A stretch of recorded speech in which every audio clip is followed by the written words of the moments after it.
Дараагийн мэдээ танилцуулъя. Дэлхийд алдартай Луврын музейгээс хулгай хийсэн хэрэг гарсан байна. 4 минутын хугацаанд тус музейгээс маш өндөр үнэтэй ийм эрдэнийн чулуунууд алдагдсан хэрэг болсон байна. Хулгайчид энэхүү үйлдэлийг хийхдээ нэм гаргийн өглөө Луврын музейд сакс хүргэгч машин ашигласан. Зуучид бол аль хэдийн музей рүү тотгошоо орсон байх үед бол энэхүү хэрэг явдал болсон байна. Үүний улмаас үнэлж баршгүй үн цэнтэй үнэт идэл авч цуцсан гэдгийг Францын дотоод хэргийн сайд мэдгдсэн. Мөрдөн байцаалтын явцад цагдаа нар бол хаалгыг битүүмжилж тэнд ирсэн зуулчлалыг гадагш гаргасан учраас дэлхийн хамгийн их хүн зочилдог музей гэдэг Луврын музей нэг өдрийн хугацаанд хаагдсан байна. Францын соёлын сайд Рачида Дати мэдгэдэгтээ өнөө өглөө Луврын музейн нээлтийн үеэр дээрмийн хэрэг гарлаа гэж бичсэн байна. Одоогийн байдлаар гинтэж бэрцсэн хүний тохиолдол гараагүй байна. Өглөөний 9 цаг 30 минут орчимд халдлага үйлдэл этгээд цонхыг онгойлгож шилэн эдлээс үнэт идлийг хулгайж 2 дугуйгаар цугцсан гэж дотоод хэргийн яамны мэдээлэл дурдсан байна. Шүүхийн шинжилгээний ажил явагдаж байгаа юм байна. Хулгайлагдсан эд зүйлийн талаар нарийн тооллого хийгдэж байгаа бөгөөд эдгээр хулгайлагдсан эд зүйл нь үнэлж баршгүй түүхэн үнцэнтэй гэдгийг нэмж мэдгдсэн. Дотоод хэргийн сайд болон соёлын сайд нар музейн удирдлагатай хамт газар дээр очиж ажилласан байна. Цагдаагийн офицерууд Сена мөрний дагуух төмөр хаалгыг хааж ойролцоох гудамжуудыг мөн хаасан байна. Зуулчдыг шилэн пирамид болон ойр орчны хашаануудаас гаргаж байгаа нь хэргийн газраас авсан видео бичлэгээс харагдаж байгаа юм. Дотоод хэргийн сайд Луврын нүнс энэхүү хулгайн хэргийг том дээрэм гэж нэрлээд халдагчид сакс хүргэгч ашиглан гаднаас нэвтэрсэн гэж мэдгдсэн. Тэрээр Франц Интер радиогоор мэдээлэл хийхдээ хулгай 4 минут орчим үргэлжилсэн. Хулгайчид диск зүсгэж ашиглан шилийг зүсэж орсон. Ингээд энэ бол багаараа хийсэн үйлдэл байж болцшгүй гэж мэдгдсэн. Тус яамны мэдгдснээр Францын дитмийн үнэт идлийн нэг хэсгийг хаан 14-р Людовикийн ордны зураачийн зургасан тайзан дор байгуулсан Дион жигүртэх хонголд бол тухайн хэрэг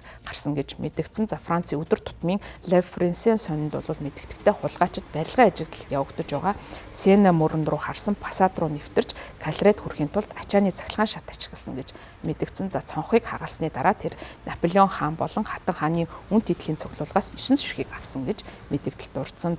Музейн гаднаас хулгайлагдсан нэг эрдэнийн чулуу олдсон гэж сонинд мэдээсэн бөгөөд уг эд зүйл нь Хатан хаан Евгенигийн титэн байсан бөгөөд түүнийг бол хугарсан байдалтай олдогдсон гэж мэдэгдсэн. Энэхүү харуу хамгаалтын асуудал бол яригдж байгаа. Мэдээж хэрэг Луврын музей бол хатуу хамгаалттай гэвч бол энэхүү музейд нэвтэрсэн хэрэг гарч байгаа юм. Энэхүү Луврын музейн гол үзмэр болох Мона Лизагийн үзмэр нь сум нэвтэрдгүү шилээр хамгаалагдсан бөгөөд музей заяар хулгайгаас сэргийлэхийн тулд өргөн хүрээтэй аюулгүй байдлын арга хэмжээ авсан өндөр технологийн дэлгэц бол ажилуулдаг байсан юм байна. Ажилтнууд болон хамгаалтын албаныхан Луврын музейн гол цэгүүдэд бол байрлаж байсан. Музей 6 дугаар сард бол асуудалд бол учирч байсан. Учир нь бол музей ажилчид хит их ачаалттай байгаа гэдгийг олон нийтэд мэдэгдэж байсан. Тийм учраас бол тухайн ажилчид өөрийн жагсаал явуулж ажил хаях тухайч яригдж байсан. Олон нийтийн аялал жуулчлал бол аюулгүй байдал зочдын менежментэд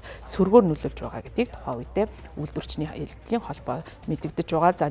Нэм гаргийн хулгайд боловсон хүчний асуудал ямар үүрэг гүйцэтгсэн талаар мөн одоогийн байдлаар судлаж энэ талаар бол мөрдөн байцаалт явагдаж байгаа юм байна. Энэхүү Луврын музейн үйл ажиллагаатай холбоотой дэлхийн хамгийн их хүн зорчиж байгаатай холбоотой менежментийг сайжруулах, мөн зохион байгуулалтыг сайжруулах зорилгоор энэ оны 1-р сард Франц улсын ерөнхийлөгч Эммануэль Макрон 10 жилийн туршид үргэлжлэх Луврын музейн сэргэн мандалт нэртэй төлөвлөгөөг зарласан.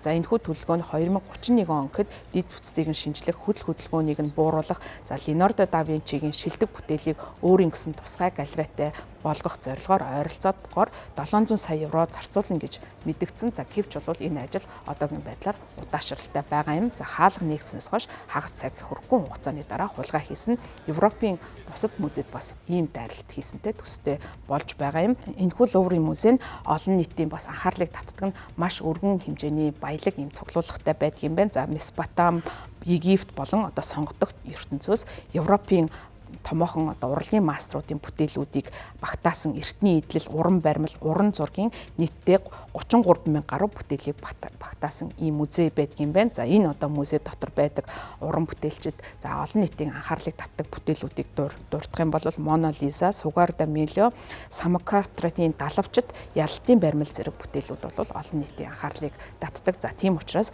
музейг өдөртөө 30,000 орчим одоо зуулчин үзэж сонирхдгоо гэсэн ийм статистик мэдээлэл байдаг юм байна.